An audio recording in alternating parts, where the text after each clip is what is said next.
दोस्तों, आज की कहानी है हॉलीवुड की एक सनसनीखेज और दिल दहला देने वाली फिल्म रिवेंज की।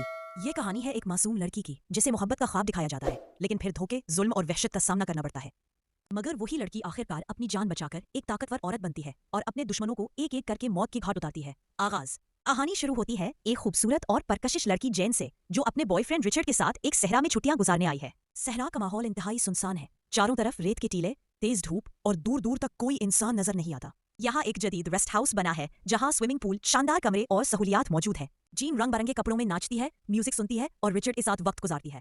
लेकिन हकीकत यह है कि रिचर्ड शादीशुदा है। अगली सुबह रिचर्ड के दो दोस्त भी वहाँ पहुंच जाते हैं। वो सब रात को पार्टी करते हैं। जीन खुश अखलाकी से उनके साथ बात करती है, लेकिन स्टैन की नजरें बार बार उस पर उठती रहती है। अगले दिन रिचर्ड शिकार पर निकल जाता है और जीन को घर पर छोड़ देता है। स्टैन मौका देखकर जीन के करीब आता है। वो हंसी मजाक में बात करता है, लेकिन आहिस्ता आहिस्ता उसकी नीयत खुलने लगती है। जीन इसे रोकने की कोशिश करती है, लेकिन स्टैन अपनी ख्वाहिश पर काबू नहीं रख पाता।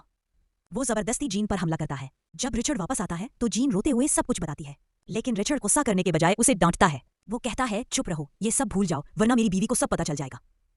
जीन सदमे में आ जाती है। वो रिचर्ड से कहती है, अगर तुमने मुझे इंसाफ ना दिया तो मैं सब कुछ बाहर बता दूंगी।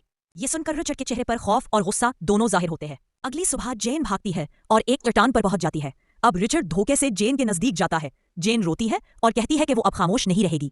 जीन नीचे गिरती है और एक नोकीले दरख्त में जा अटकती है। दरख्त का तना उसके जिस्म को चीर देता है। वो शदीद जख्मी होकर नीम मुर्दा हालत में लटकी रहती है। ऊपर रिचर्ड और उसके दोस्त नीचे झांकते हैं और समझते हैं कि जीन मर चुकी है। वो उसे वहीं छोड़कर वापस चले जाते, लेकिन किस्मत को कुछ और मंजूर होता है। जीन अभी जिंदा है। शदीद दर्द और जख्म के बावजूद वो अपने आप को संभालती है। वो रेंगते हुए बाहर निकलती है। फिर एक पुराना सोडा कैन जलाकर अपने पेट के जख्म को सी लेती है।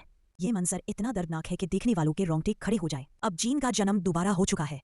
वो एक कमजोर लड़की से एक शिकारी औरत बन गई है। अब जीन का एक ही मकसद है, इंतकाम। वो अपने दुश्मनों को एक एक करके मारने का फैसला करती है। स्टैन गाड़ी में बैठा सहरा में घूम रहा होता है। जीन अचानक हमला करती है। वो उसे जख्मी करती है, पीछा करती है और आखिरकार उसे बेदर्दी से खत्म कर देती है। वही स्टैन जिसने उसे बर्बाद किया था, अब खुद बर्बाद हो जाता है। अगला शिकार है दिमित्री। वो एक कोने में छुपने की कोशिश करता है, लेकिन जीन अपनी होशियारी से उसे ढूंढ निकालती है। कई मिनट तक फायरिंग और भाग दौड़ होती है। आखिरकार वो भी जीन के हाथों मारा जाता है। अब रह जाता है असल जालिम रिचर्ड। वही रिचर्ड जिसने मोहब्बत का ख्वाब दिखाया, धोखा दिया और जान लेने की कोशिश की। घर के अंदर दोनों के दरमियान एक खौफनाक जंग शुरू। बार बार जीन को खत्म करने की कोशिश करता है, लेकिन जीन हर बार बच निकलती है। आखिरकार वो लम्हा आता है जब जीन रिचर्ड को घेर लेती है। रिचर्ड खौफजदा नजरों से इसकी तरफ देखता है, लेकिन अब जीन के दिल में कोई रहम नहीं रहता। वो उसे मार देती है। आखिर में जीन खून में लथपथ मगर सर बुलंद खड़ी दिखाई देती है। वो एक मासूम और कमजोर लड़की से एक ताकतवर औरत बन चुकी है। उसने अपने साथ होने वाले हर जुल्म का बदला ले लिया है।